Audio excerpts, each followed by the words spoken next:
mother grabs the child's hand to stop him from going astray. You know, if they're not being child slaves, well, what job would they do? Number 2, Alana. Take it back, baby. Ladies, gentlemen, and sentient listeners, imagine if you were able to pause time and live at the same age for the rest of your life. What age would you choose? Maybe a time in your 20s and 30s, maybe you'd like to keep partying forever. Maybe a time in your 40s or 50s, maybe you could be a bit richer, a bit wiser perhaps. But nobody at all is going to choose a time when they're 8. They don't want to spend the rest of their time finger painting, learning how to cut with scissors. In this world that children live in, nobody drinks, nobody drives, nobody works, and an omniscient man spies on you and gives you gifts once a year perhaps. So there's no denying that in the West, children live in a bubble. And the focus of this video will be how much of a bubble is this, and what sort of bubble, if any, we would create if we were starting from scratch now. You know, now that there's networked robotic thought so prevalent in the world, edge computing becoming more prevalent. But with children living in this bubble, you know, they're inevitably being hidden from the rest of society. So what are the reasons? What are the reasons for hiding children? Number 1, we can think about slavery. Number 2, sexual predators. Need to hide them from the sexual predators. And a third reason we'll be covering is because the children might be dead soon.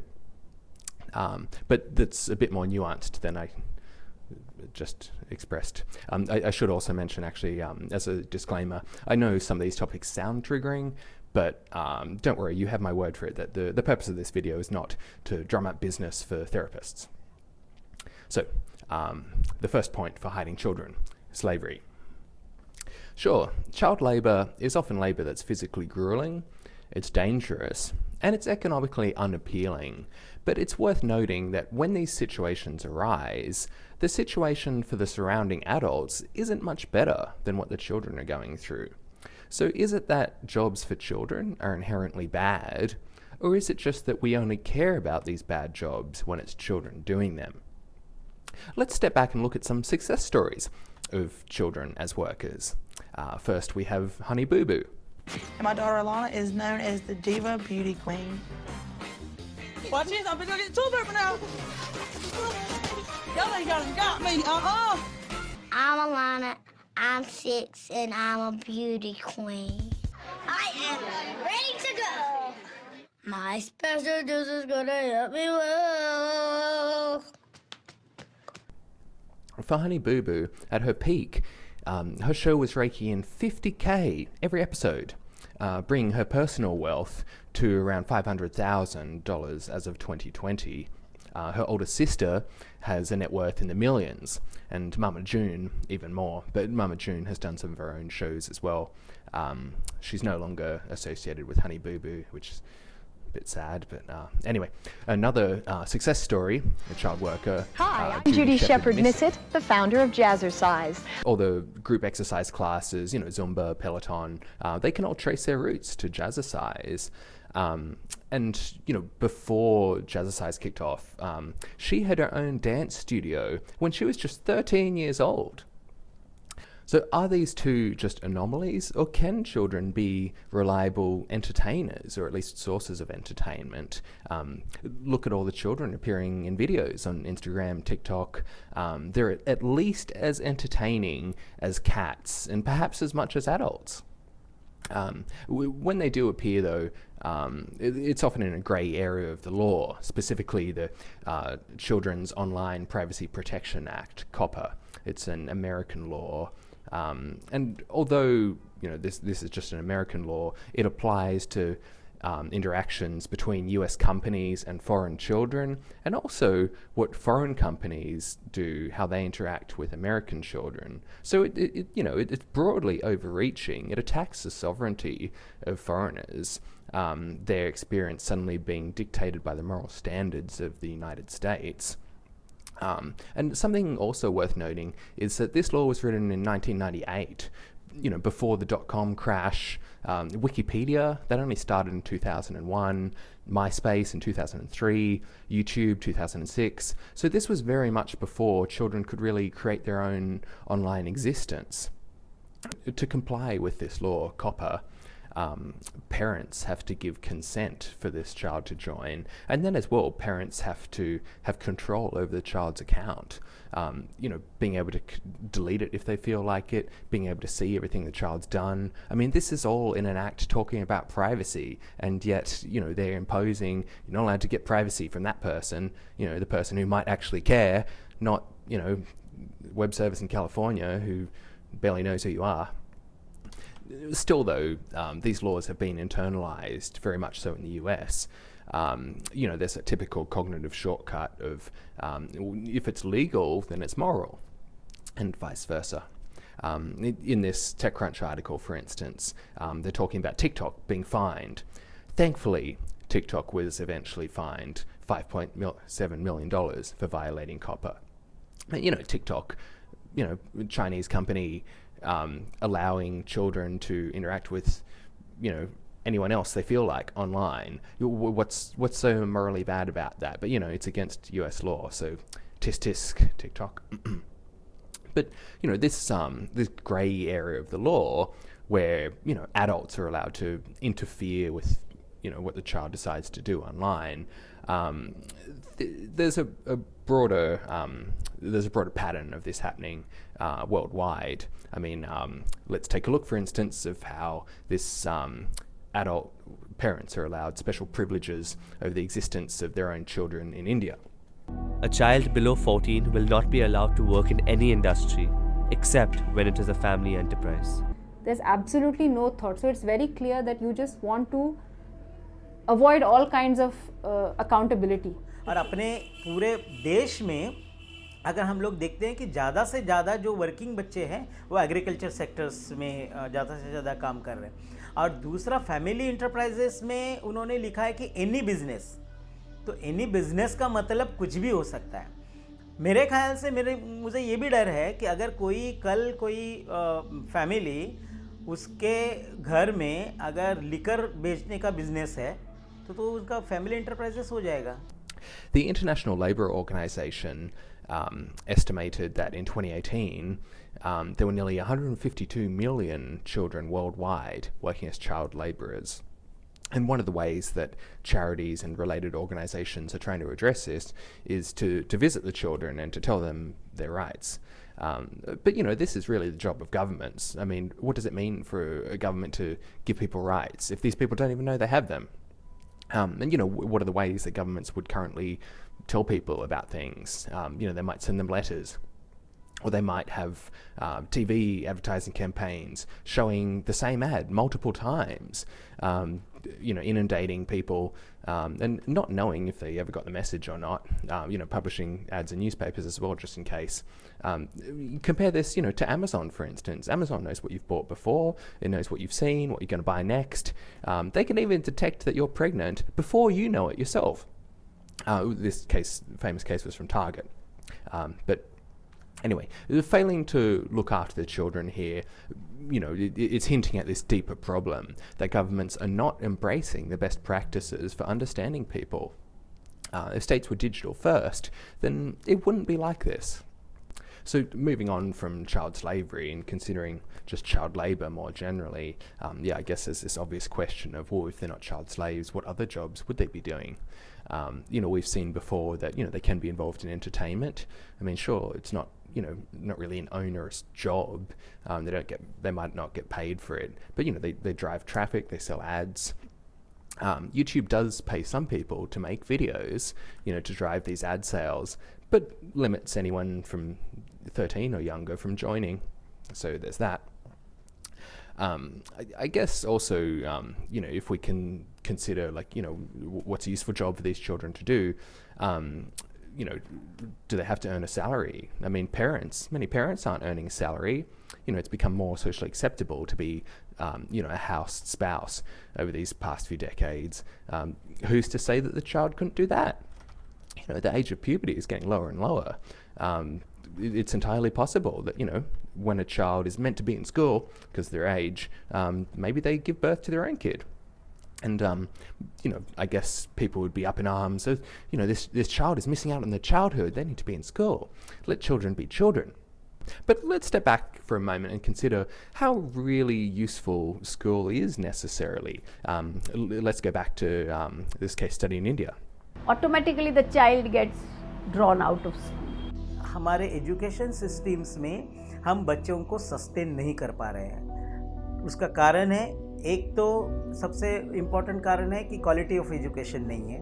उसके कारण बच्चा school में जा रहा है, उसको कुछ नहीं आ रहा है और उसके कारण वो स्कूल के बाहर ड्रॉप हो रहे हैं. राइट टू एजुकेशन के बारे में बहुत कानून में है. जो वो फॉलो होता है तो कंप्लीट पूरा एरिया में बच्चे पढ़ेंगे, लेकिन फॉलो ही नहीं होता. इसमें वो ये है कि एरिया एक 5 किलोमीटर के एरिया में है, एक ही स्कूल है और इसमें स्कूल है तो ओडा कम है और टीचर पढ़ाते हैं, ज़्यादातर टीचर कम पढ़ाते हैं, बहुत कम. The lack of a thorough education system is pushing children out of classrooms and into cotton fields. Children constitute a major part of the workforce for the BT cotton industry. They are engaged in manual labor in 3 stages of cotton production. First, the flowers are cross-pollinated by hand. Once the fruit ripens, the cotton pod opens. The cotton is then plucked and collected. The collected cotton is sent to the mills for ginning. During this process, the children work around heavy machinery and often injure themselves or even lose their hands. So, in this village, school sucks, and there's no point going there when you're hungry because, it's not necessarily going to lead you to a successful career afterwards. And if you could be picking cotton and earning money now, that's an appealing choice. And, instead of, solving the root cause, making schools that people actually want to go to instead of being slaves, the solution is to cover up the problem by banning them from being slaves. I mean, what's supposed to happen to these kids when they graduate? If school's useless. But back to the Western jobs. Besides entertaining people and getting pregnant, perhaps not in that order, we can consider as well that soon children will be able to drive to work.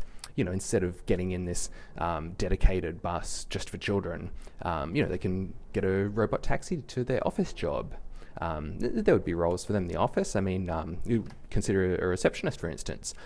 What executive wouldn't want to have a welcoming lobby that's so appealing that, maybe clients come on extra visits because they love hanging out in this place so much. I mean, having a happy child there could be more effective than, designer sofas and, a water cooler that nobody ever cleans.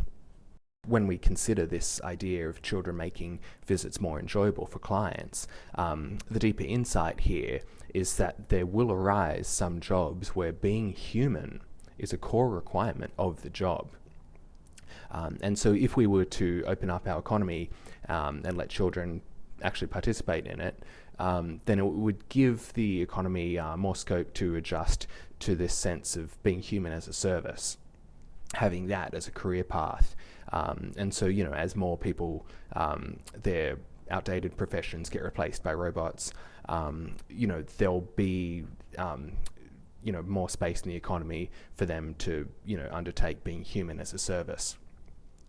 In terms of opening our economy for this adaptation, plenty of people might say, well, the jobs for these children already have to be in place, as though, there's this hole that's perfectly created and we need someone to, do this particular job, as opposed to, I guess like a salesman or someone just having more initiative themselves and, pitching the market, hey, I have, these skills, would you like these skills? I mean, the market might not have been cognizant that it actually did want these skills and that it had been missing out on them all along. There's also this notion that, if people want to see the jobs first and, prove that one, reject that one, I mean, why are these adults having the say over the child's destiny? They say they want to avoid exploitation. Well, if someone else is deciding this child's future, isn't that inherently exploitative? Someone else running your life? Anyway, let's move on to our second point, why children are hidden. It's because of child predators. Before we get too deep in this segment, let's consider this interesting insight by Tim Marsh, a barrister for Legal Aid Victoria. Here he's on the excellent podcast, Australian True Crime. Any kind of context about them or their personalities is somehow seen as providing an excuse for their offending. And so perhaps before I say anything further, either about Cody or anybody else, I mean, nothing that I would say provides any excuse for the rape and murder of a complete stranger. But what I would say is I think there's a commonly held view that people who do terrible things are monsters, and it's a view that's often promulgated by the media. You'll read articles and editorials that will, in the headline, talk about somebody as a monster. And look, for my part, I think it's a really unhelpful way for us as a society to talk about serious criminal offending. And the reason why I say that is because, whenever we use the phrase monster, it implies that this is a person who is in no way like us. And true it is, there are some people that I have represented in my career, and I'm sure every criminal barrister would be able to say the same. There are some people who are genuinely out-of-the-box monsters. But I can only think of one or two in 20 years. I can think of a lot of people who've done monstrous things, but they're not monsters. They are people who have personalities, people who have things about them that are likable, people who have things about them that are unlikable. They are people who might have a problem with drug addiction or mental illness or anger management or any number of other issues that at a particular time and place mean that they're capable of committing a certain sort of act. But I think whenever we use the phrase monster, I think the effect of that is to sort of reduce the dialogue about offending to a really infantile level. And I think as well it distracts us from the fact that there are also some really potent factors about our society which probably contribute to offending. And as long as we continue to just demonize the individual, and anyone who commits a serious crime of the sort that we're talking about has every right to be demonized to some extent. But I think in some sense that sort of language lets us off the hook as a society, where we don't actually then look at the systemic factors that led to a person being in that situation. And the thing that struck me when I was briefed to represent both James Todd and Cody Herman was how on earth do 19 and 20-year-olds with no prior convictions end up doing something like that? The Australian Institute of Criminology published a report in 2011 about the misperceptions around child sexual offenders. It is a serious concern. In 2005, 12% of women and 4.5% of men in Australia reported being sexually abused before they were 15. In Britain, the numbers are comparable. Amongst some misperceptions was the idea that checking someone's criminal background history is useful. For more than 3/4 of offenders, they had no prior convictions for sexual offences. It's common to tell children to avoid strangers, but 94% of offenders already knew the children. So this notion of avoiding strangers teaches children to be rude. They fail to develop the social awareness that's necessary to deal with predators, more generally in their life. When these predators do arise, I'm not just talking sexual exploitation, I'm talking just, a bad deal. How are we supposed to push them through life in this naive bubble where, only good people interact with them? How will they ever deal with someone who doesn't mean them well? I came across this medical manual, actually, where they were talking about this disorder, disinhibited social engagement disorder. It's considered a medical disorder if this child is friendly with strangers. There's such this embedded sense of danger where, for someone who wants a job working with children, they have to jump through more hoops than if they wanted to sell explosives. Another interesting statistic in the report is that very few of the offenders had engaged in child pornography, only 10%. Only 8% had talked with other other offenders before. So these figures really undermine the idea that, we can catch all these people by putting moles in chat rooms and using entrapment to catch offenders wishing to offend against, this non-existent being. In fact, it's not just the child porn figures. The report also mentioned that very small proportions could be diagnosed with other deviant interests. So a point emphasized in the report is that it's a myth to think of all predators as being, much the same as each other, and also people who have this sort of life mission.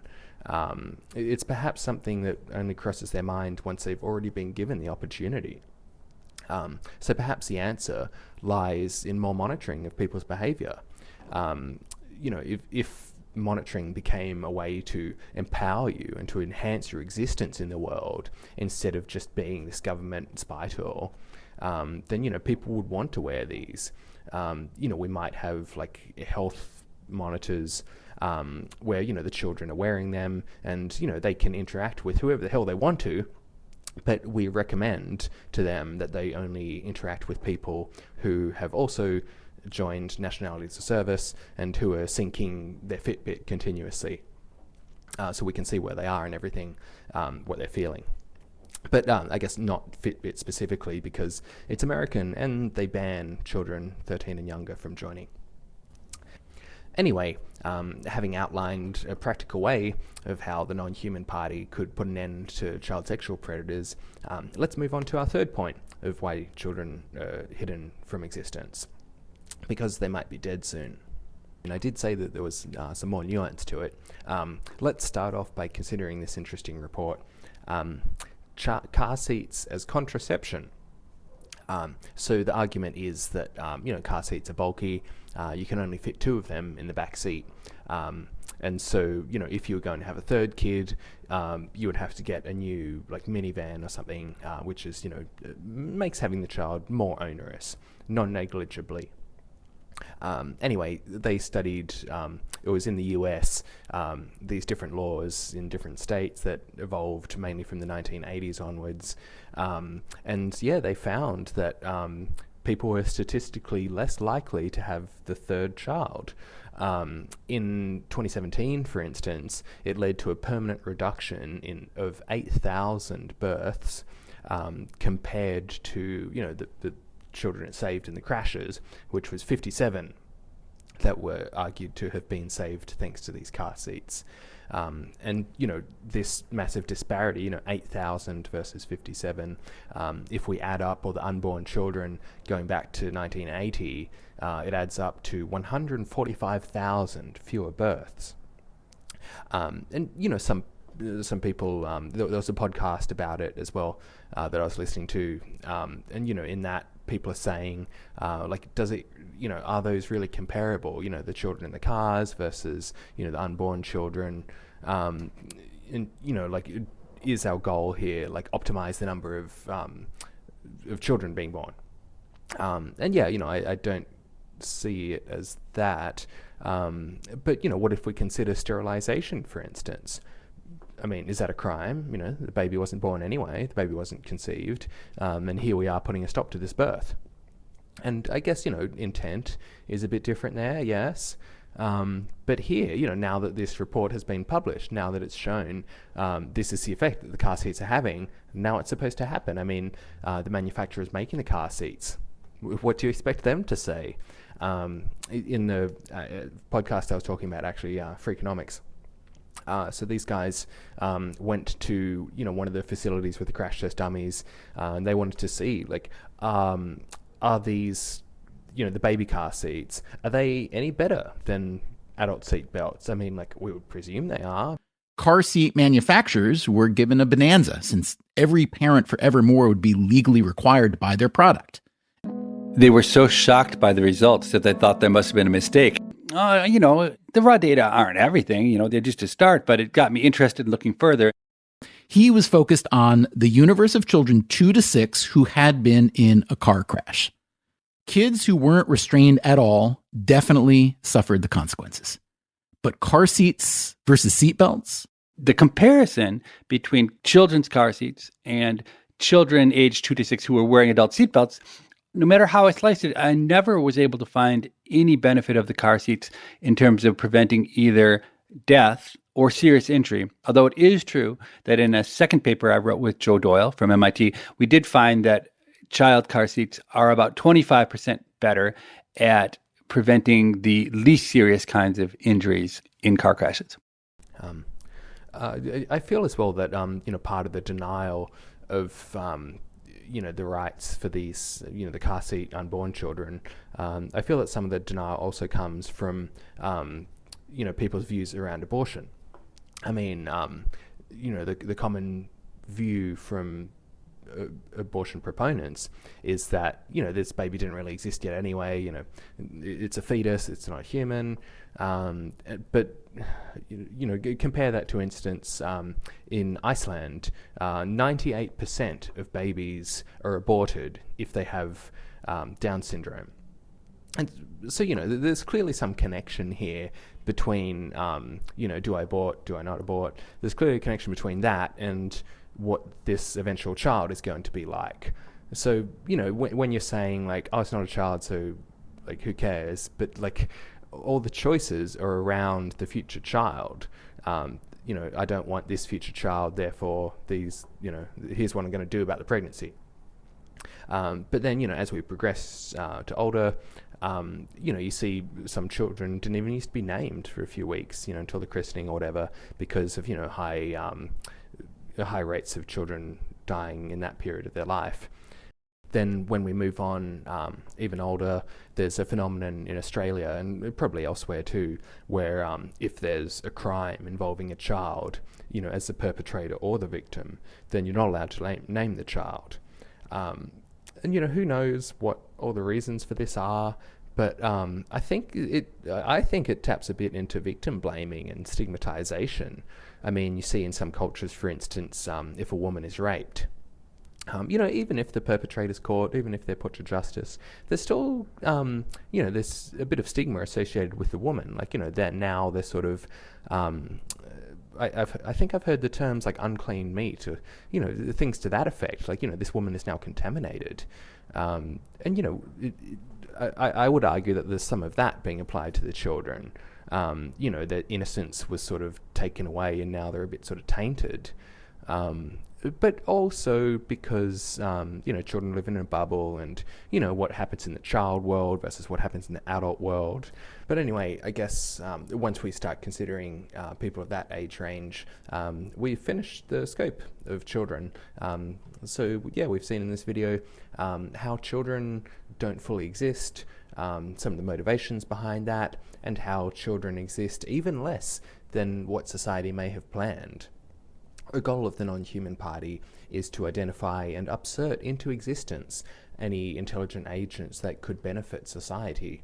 And so by limiting the scope of society mainly just to adult humans, we've ended up in a situation that's a suboptimal dead end, and which may lead to the extinction of humanity.